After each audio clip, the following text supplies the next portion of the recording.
Hey there. Y'all seem to like my Harley Quinn skull, so here's a partner for her. You can't have Harley without her Joker. Again, I was inspired by the movie posters, this time with a UV theme. I can't wait to show you my toys, how I did this. Starting off with some jokery eye makeup that obviously doesn't contribute to this tutorial at all if you've seen the intro. And I'm showing off my purple jacket, but right now we don't need it, the wig, all these brows, so get rid of them.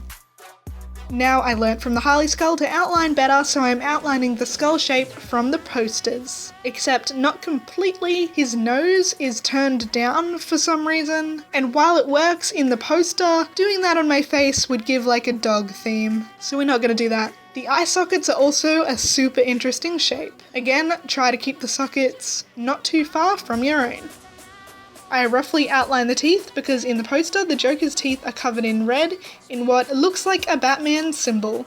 Then I do the cheekbones and jaw like I do in all my skulls. Check my basic skull tutorial for a little more in-depth tutorial on this placement.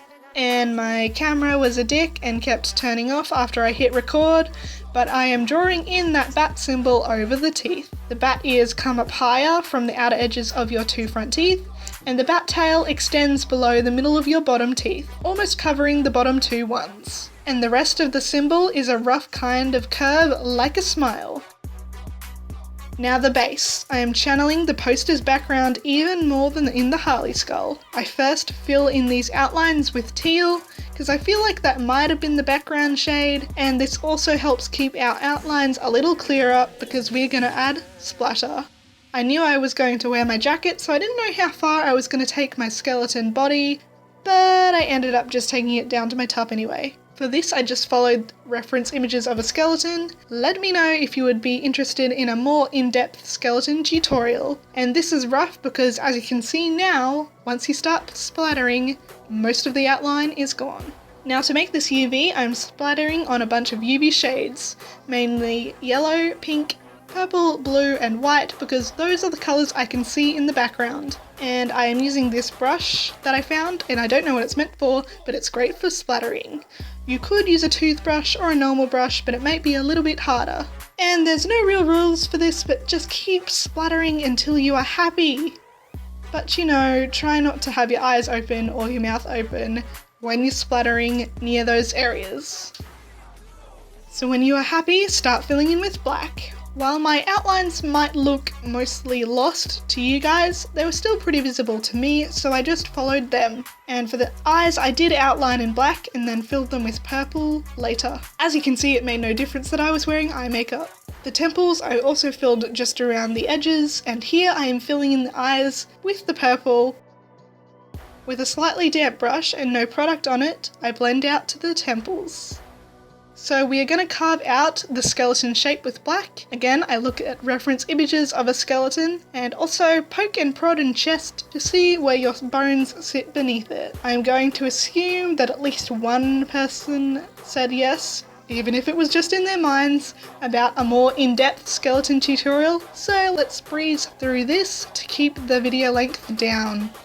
Oh, and I filmed at night and I live in Australia, which means that if you see any floating things past the camera, it's because a bunch of bugs are circling my ring light. And no matter how hard I try, I can't catch them.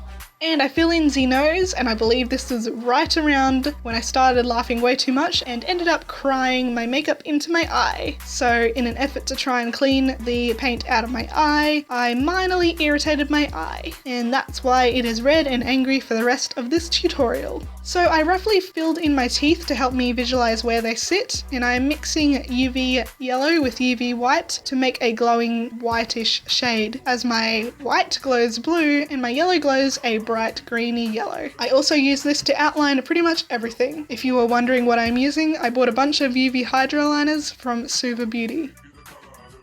Now using black and UV purple shadow, I shade everything. Just duplicate the shadow you are seeing in reference images of skulls and skeletons, or shade wherever something sits above another thing or behind it. I like a lot of depth in my skeletons, so I shade a lot.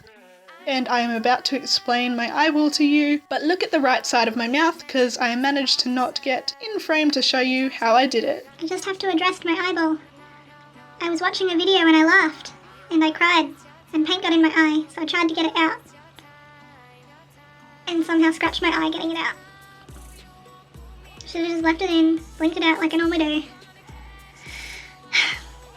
So I use UV purple and black shadow to shade around everywhere that I highlighted before, and again for stylization, not really for realism. And yes, I am barely in frame. I should just not zoom anymore. Every time I do it, I do it with good intentions so that I can show you guys better what I'm doing, but I always get out of frame. I am a stupid. Anyway, for the teeth I go in with purple to shade behind the front 6 teeth, so the whole back of the jaw, and then shade in between each tooth up onto the skull with black. Then I clean up some parts with black and outline between the upper and lower teeth, and then we are going to fill in the bat symbol. I mixed Mehron Red Paradise paint with Suva Beauty Hydraliners in Scrunchy and Acid Trip to make a UV glowy red, and I am just filling in the outline that we made earlier. Then I outline the teeth with black. And then mixing in a little more Acid Trip, which is an orange, to that previous mix, I add some highlights to the red symbol to show that there are teeth underneath it better. And then I take the black and further deepen some of the shading that we've already done. And then my skull's gotta have cracks, so I add cracks.